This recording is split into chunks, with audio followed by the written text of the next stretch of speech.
Hi guys, join me. Let's make crispy fried yam. Okay, just look at that. Very crispy and crunchy.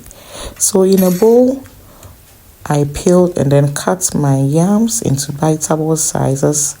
Added some salt to taste, some all-purpose seasoning, which is optional, and then I also added some turmeric to it. So you can choose to add sugar to it, it's also optional. So you soak this for about 30 minutes, and then we are gonna start with the frying. So I have preheated some oil, and then now I add my soaked yam into my oil. Please note, if you want crunchy or crispy fried yam, don't let the oil be too hot, okay?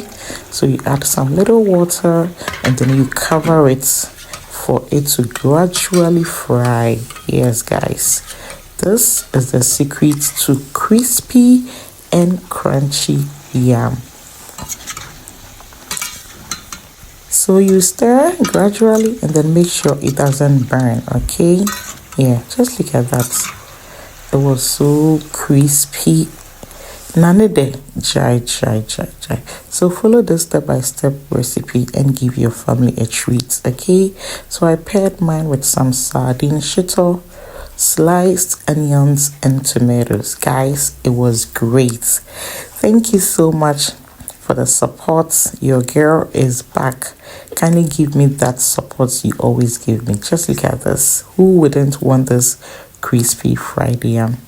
Thank you and see ya in our next video. Bye bye.